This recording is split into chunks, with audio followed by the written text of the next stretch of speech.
Good morning. This is our video 3 of our Series 2007 Crown Victoria. This is our H2O H2Go now 2007 Crown Victoria. Basically, let me show you where we're at. So I've altered the plumbing and everything several times, trying to get the best run on just the hydroxy. And we've had some pretty good success. We got our new pressure regulator in there, and basically what that's for is the computer controls the fuel pressure on the rail, and we wanted to take that control away, so when it escalates higher than what we can manage out of our blue box, this is actually going to return the excess fuel to the gas tank. Now, to do the repairs on the gas tank, I had to empty the fuel tank completely.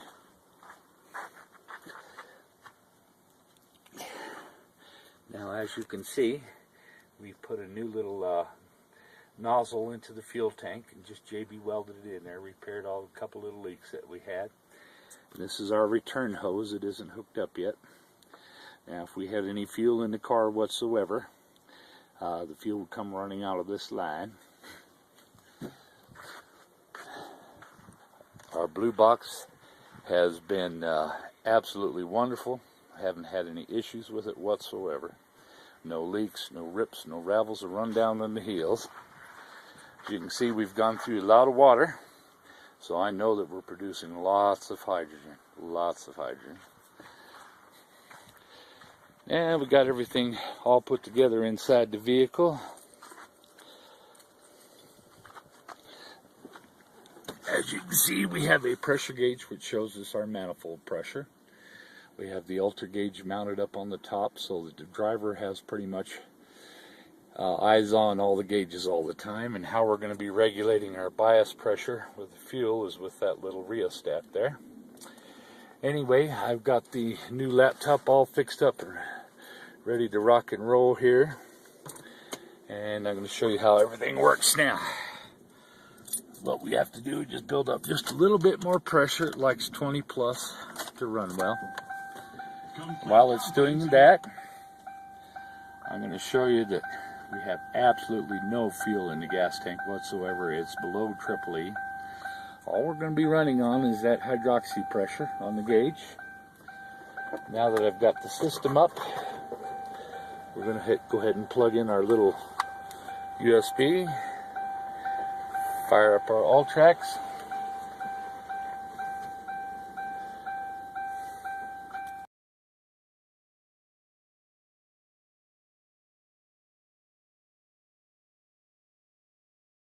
Well, we're on our maiden voyage here. This is Crown Victoria 2007 H2Go now.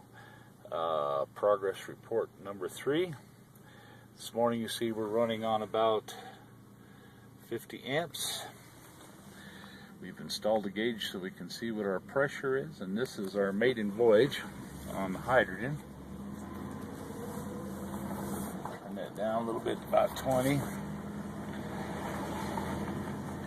We are running just on water.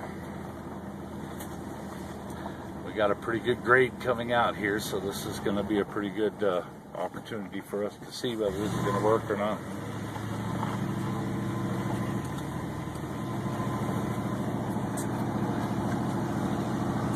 So you can see we're completely out of fuel.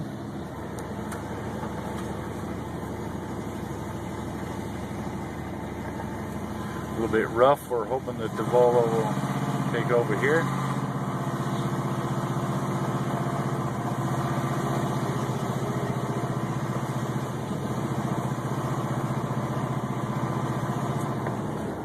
Like I say, it's really hard to get a standard engine, especially a computerized one, to do all the things that you want it to do. But we've come pretty close with the Volvo with the HHO program in it.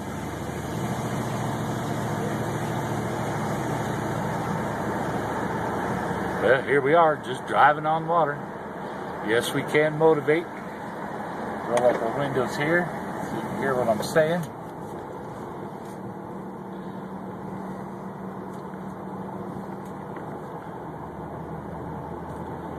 And we've got things down to about 4 amps is all we're cruising on right now. Now the difference is when we get things that high in pressure,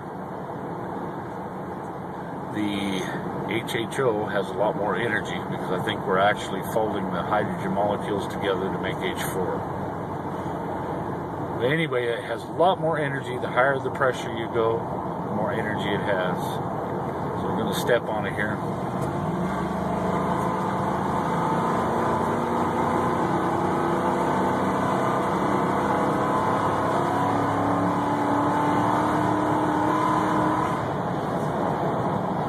A little bit jumpy, but hey, we're running on water. What do you expect? Yeah, we're up to about 90 on a 35, so we better cool our jets a tad.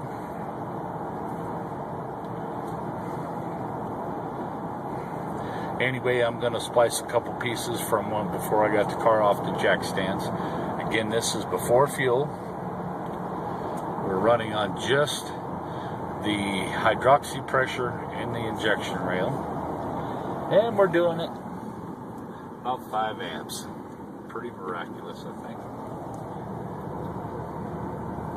Now we have probably a gallon's worth of pressurized space in there. So now that my pressure's gone down a little bit, I'm going to hit a little bit more amperage.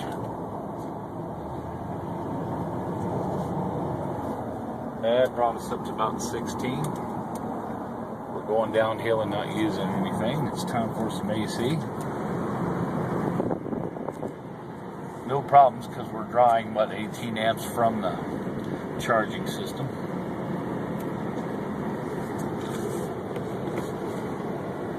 Excuse the shaky video, but this is what I got to work with.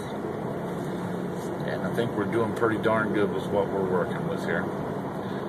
Thank you, Jesus. This thing is running great now. It's kind of smooth. Now that we've almost got the engine up to temperature, that means that it's going to be heating up the water, and the cell will put out a little bit more, and the steam seems to slow down the burn rate and make it a little bit more compatible with the vehicle's computer.